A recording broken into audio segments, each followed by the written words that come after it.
The second part of our talk today come from Robel Kahsay. He is at the George Washington University. He is co-investigator on the GlyGen project, and he is the main developer and the developer lead for the GlyGen data model and also for the GlyGen backend, including the API. Take it away, Robel. All right. So it looks like I can, if I do my full screen, how do I see if there is a question? Well, if you have multiple screens, I'm always tracking the chat window on the second screen. Otherwise, I can let you know if there's a question. Okay. All right, great. Okay, thank you, Rene. All right, so I'm Robel Kahsay. So I am the lead on the backend GlyGen tasks. So today I will talk. I will first go through the overview of the how we integrate data so that it is understandable how to access different data using different access points. So as you can see, this is the GlyGen data integration workflow. So we get a lot of data for a specific set of organisms, which are organisms available in GlyGen. So we get data from UniProt, NCBI, a bunch of places, and also from individual lab investigators. We extract the information we want, and we do some standardization to make sure that the IDs are the standard IDs associated with the data. Then we tie them together, integrate them, and then we do some quality control. Then we have the integrated data sets. Basically, these are what we call the data sets that are being cleaned, standardized, and they're basically constructed from taking different parts of downloaded data. So at the integrated data set level, we have an access point. We call it the data module. It's available at data.glygen.org. And then it allows you to search these data sets or view or download specific data set. Also view BCO. BCO means BioCompute Object, which is basically a highly structured metadata for a given data set that describes how the data was created and how it could be used. So with these integrated data sets, then we have generated the data model for basically showing different centric data. And then based on the data model, we construct JSON objects corresponding to proteins, sites, glycans, motifs, and etc. And these are stored in MongoDB doc store. We also have a data model for constructing triples, and then we have a GlyGen ontology. Based on that, we create triples, and then we store them in a Virtuoso triple store.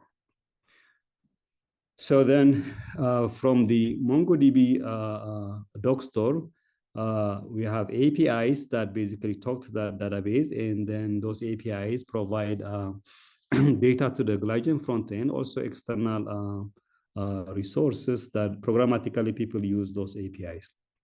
On the other side, for the triple store, we have a SPARQL endpoint that people can basically connect and then get triples data. So these are the different access points where and then showing at the different points of our data processing workflow. So the integrated data sets at this point, which we are in production release 2.31, I'm showing you the different about 696 data sets. Basically, we've constructed 696 data sets. And then they break down by species, by the file type, and by molecule, as shown here. So, like I said, the biocompute objects are advanced representation of dataset metadata. These JSON objects basically tell us how the associated datasets are generated. So then, in the data module, as the screenshot I'm showing here, you could search. Give a query, and then that query can target the dataset body, which is basically the rows or the text of the dataset, also the metadata, which is the BCO. So you can search for anything, and then you get the corresponding results as shown on the right side. So for example, in this case, I'm searching for this uniprot accession, and then I'm getting about 83 data sets, and then I'm showing the rows, basically, for example, in the human proteome master list, the first data set, I have 6 rows containing that uniprot accession, P14210, basically. If I click on that, then I will see the 6 rows that were that contain that my query. I could also go to different tabs. On the all records tab, for example, I could download the entire content of that data set. I could also go to the BCO JSON and then see the BCO, basically the description of the data set. So it's just trimmed here, but it has a lot of information describing the data set. On the README is basically like an extraction of the same information extracted from the BCO, but we also at the bottom of it we also give statistics: how many rows, how many fields the data set has. And then in the downloads, you can download the BCO. You also match the records from your query. If you did a query, you can also download the entire data set, basically. I also want to show that, like, you see that there is like a version selector here. You can go back to different version releases. For example, what you're showing here is like 2.31, but you can activate the pull down menu and get older releases of the same data set. So here, this is the data GlyGen. So I could basically search, for example, master list is a file name. For example, I can see these are the data sets that have like this master list in them. You can also go back, and then I could search, say, kinase, for example.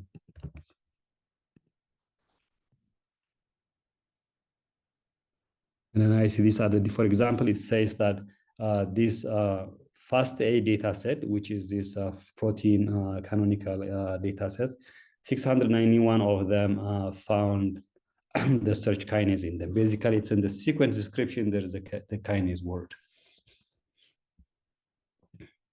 So let me go back to my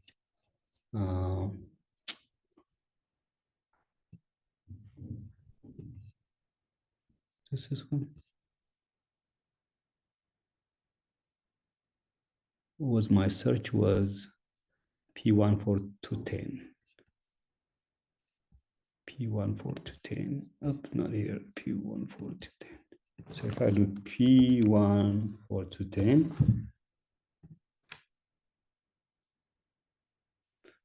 so it's the 6 rows here in this data, in this file. I can go here. So this is basically like for the specific data set, this is a view of it. So it's showing me like in the first tab that I have the rows that contain the 6 rows here. Then I can get the entire rows. I can go and then basically scroll at the bottom and then go different pages. This is the BCO JSON. So for example,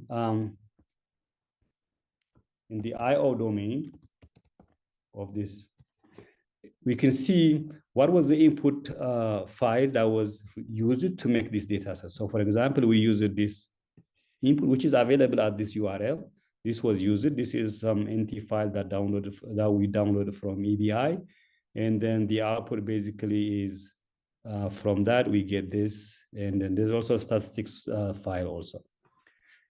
So for every data set we integrate, if you go to the IO domain of the BCA, it will tell you the input files that we're using. Input means downloaded files, basically.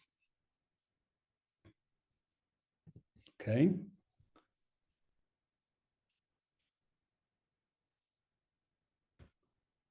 We're here.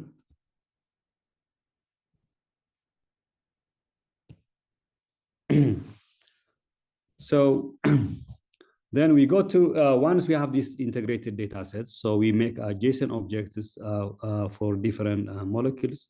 For example, for proteins, for size, glycan, motif, disease, species, and so on. And these JSON objects we construct, we store them in a MongoDB database. So for example, I'm showing here a protein record, basically a protein JSON that is stored in a MongoDB. And then as it shows here, these are the different properties in that JSON, in canonical accession, that's the main ID. And then a lot of information for that accession. So we have a lot of like different gene names, RefSeq information. So this is a very like considerably big file that basically contains all the information associated with that UniProt canonical accession. For glycan, we have, I'm showing here, it's truncated, but like it shows a lot of information about that glycan record. So these are the JSON objects that are like stored in the MongoDB. For example, for protein, for glycan, I think we might have about like 50,000 like glycan records stored in a collection, in a MongoDB collection. So once we have all these JSON objects stored in MongoDB, so we have APIs, a lot of APIs that basically access data from the MongoDB and then respond to the request. So, and these are basically like, you know, the APIs are classified based on the different molecules. For example, for protein, we have, you can get a protein for a specific detailed protein, you can put like a specific canonical accession, and then you get the record in JSON, the whatever I showed you. You get alignment of the protein, whether the isoform alignments or the homolog alignments. You can search, get list, a bunch of other APIs. The same thing for site, glycan, motif, biomarker, and so on. So if you go to the api.glygen.org, as shown here, then it will show you, it's a Swagger documentation page. It will show you all the available APIs, and then you can try them with the queries available there. Robel, there was a question about how often the data sets are updated. We are, I think our release cycle is about 3 months. So we, Rene, you can correct me if I'm wrong here. We're basically wipe everything and then regenerate everything from scratch and then replace, create a different release, for example. So we are on 2.31 right now, but before that was at 2.21. I think it took us about 3 months to go from 2.21 to 2.31. Am I correct, Rene? Yes. Any other question you see? Not right now. Okay. So these are also the use case APIs. These are basically like, you know, use cases where, you know, it's basically a way to give the users like, you know, to the data they're looking for. For example, you ask, give me, you know, biosynthesis enzymes to glycan. So basically for in a given tax ID for this product accession, give me the glycans, okay?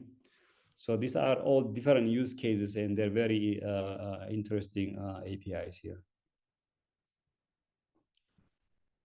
One technical detail on when you do the APIs is that when you do a search, most of our search APIs, they do not really like directly give you the JSON objects that you found.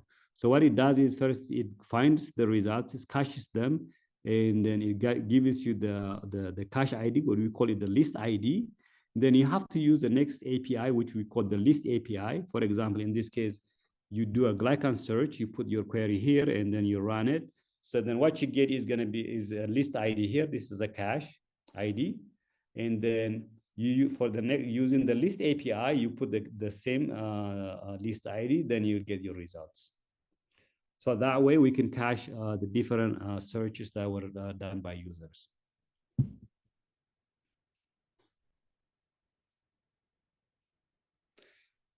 So then you might have a question like, how do I know what are the different request schema, or what's the request schema for different APIs? So we are working on basically adding the schema to the Swagger page, but the schema is also available on the specs folder of the our GitHub for the GlyGen API source code. So you can go to these GitHub locations and find the request schemas for every API, and then also the example requests.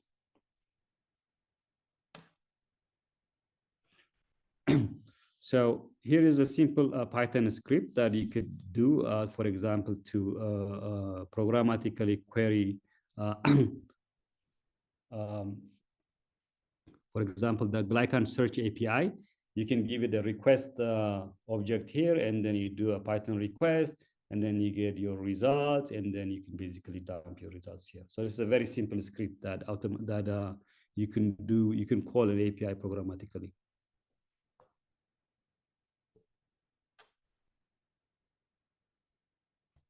Okay. So this is the api.glygen.org. As you can see, for the GlyGen, these are the different APIs. Then for motif, for protein, for site, and so on. So for example, if I go for protein and then I go for search protein, this one, this is the default query object. Then I can basically execute this.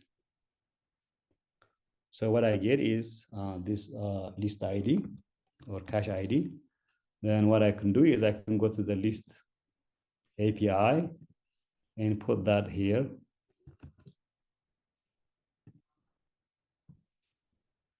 Then I can get my results here. So when you get your results, you can add like additional like parameters, like for example, paging. You can do how many records per page, and then you can basically do a batch retrieval of your results. And that's described, like I said, in the specs that I shared. So that's basically as far as the APIs. Is there any question on the APIs, or there is a question in how often? Okay. Okay. No other questions so far, right? Not yet. Not yet. Okay. So, so in the triple store, so we generate triples from the integrated data sets using semantic web ontology developer for storing GlyGen dataset in triple store. So the GlyGen ontology we developed is available here. Basically, it is not like everything is not like we don't have like everything from scratch. We use like available ontologies from Uniprot, also from for GlyGens, but then for the remaining things we add our own like terms, and then we put this ontology here. This is available here. And then this is a display of our ontology using WebAll. This is also available from, I'll show you. Then we have also a web interface that allows you to do a SPARQL query, basically. So you could post your SPARQL query here, and then you can run a query here. Or you could also like use this pull down and get like, pre-populated example queries. So here is a programmatic access to query, to run a SPARQL query. So this is a Python, so you can use this SPARQL wrapper library, and then you basically construct. This is your endpoint at this point. It's HTTP sparkleglygen.org, port 880. Then you just construct your query like this, and you run it, and then you will find your triples. So in this example is we're trying to find protein sites that have glycosylation, phosphorylation, also single nucleotide variation, basically. So it's a site that has all these three things, okay? It's a glycosylation site, it's a phosphorylation site, it is also there is a variation data on that.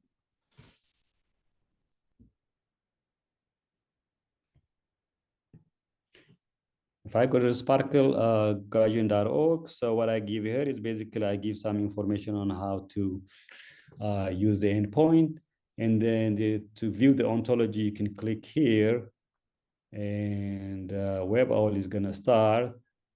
So by default, WebOwl is going to like, no, it's going to filter something, but I think what you want to do is you have to not collapse it so that you can see the entire thing. So this is basically the GlyGen ontology. Okay. So you can download the ontology in all format here. You can also download all the triples we have. Okay. So here is a different examples here. So for example, you can say, give me enzymes involved in the biosynthesis of this glycan, okay, in mouse. So this is a corresponding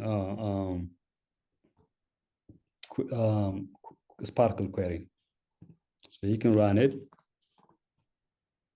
So it will show you in XML format. You can see this in JSON form. You can also see this in CSV form, your results. Okay. Now going back to my slides.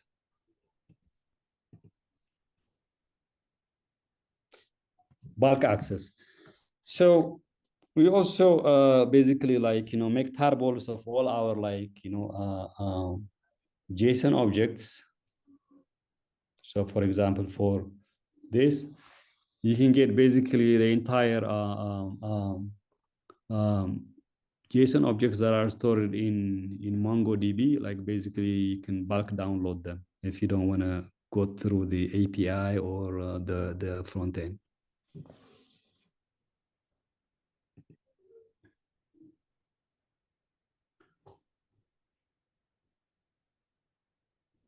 Okay, so I think these are my slides. I think I'm ahead of my time, Rene, looks like, but I think I can wait. I can basically stop for any questions before I go and describe the BCO evidence. What do we mean by tracking evidence in BCOs? Okay, there is a question. Is there a link for the GitHub API example files? Yes, so I think I need to put that so like let's go to my here. So if I get this, oops. So GitHub GlyGen. So don't I want to escape this one? Let me escape.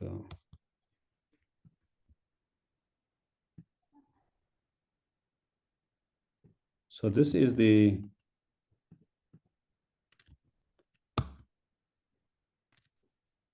GitHub for the API code, okay? And if you go to the specs, and then you can go basically, for example, for the glycan, and for the glycan search, you can get the request schema and the request example here. Can you go back to the specs and then copy that URL and drop it into the chat, please? Okay.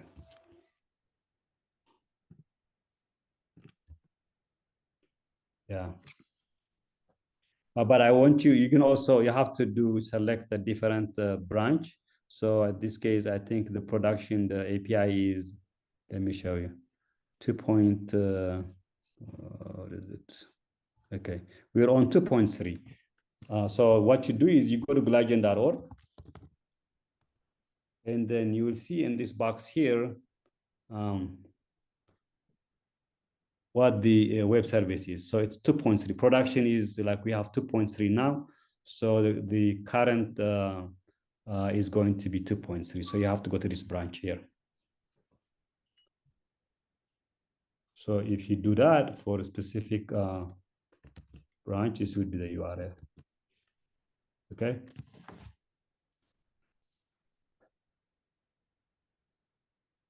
And any other questions for Robel so far?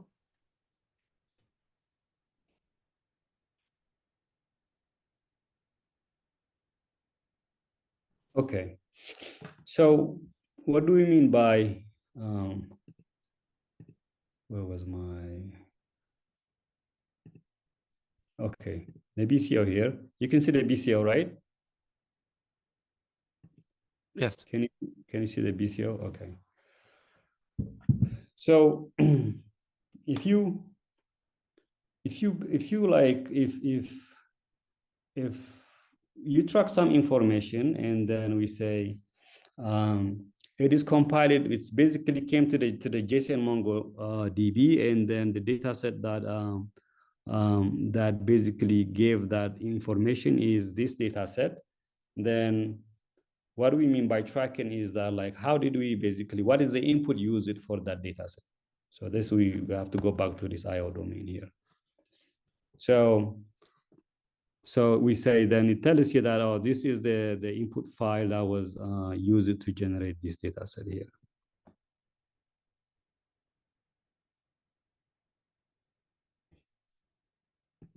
For others, it could be a little bit complicated because we might have multiple, let's say, mutation in cancer.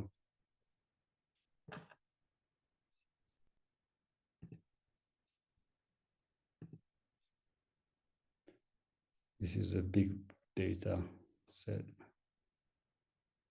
Okay. What's the IO domain here? Yeah. So to generate that data, we have used a lot of input files. So for example, so from glycosylation site inputs. So because we want to say, okay, this is the variation at this point, but we also want to say whether it has a glycosylation site or not. So we also use glycosylation information from GlyConnect or other like glycosylation input data. So it shows it gets very complicated here, but the main data that was the input that was used is the biometa. That's basically came from the biometa release 5.0, and but like all the other is basically to decorate that data.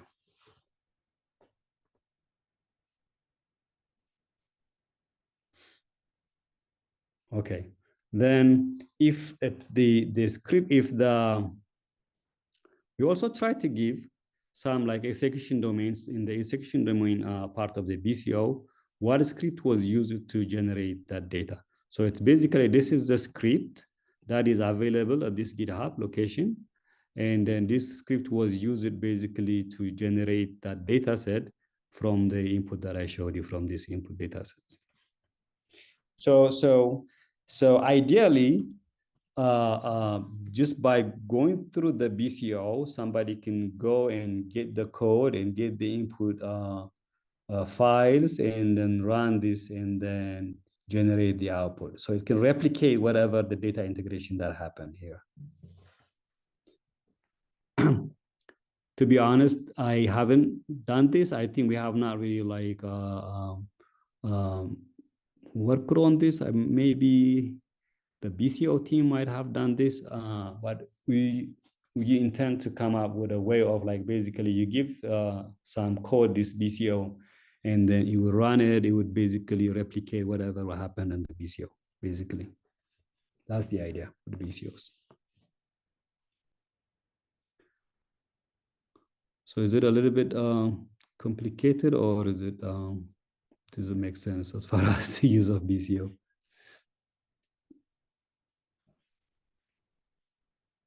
Well, I think it's maybe not so easy to understand, but the purpose here, like Robert said, is really to document exactly what was going on. How did information go into GlyGen, and you know, where did the files come from? Where do we store them? And what did we do to these files to actually come to the final results? Brenda, you have a question? Can you unmute yourself? Otherwise, please put it into the chat.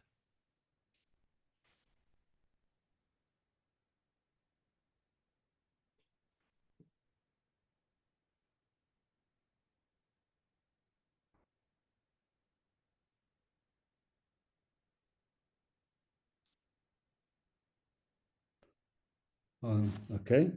Is there any?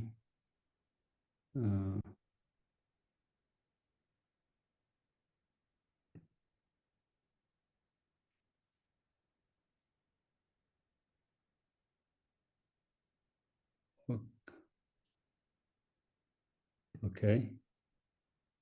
So what I do? Okay, Brenda. Okay, you. Okay.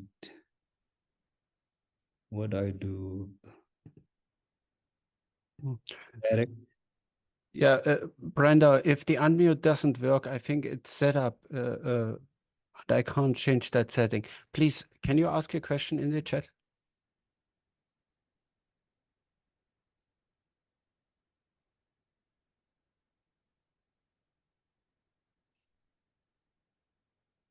Oh, I see. So it's just some issue.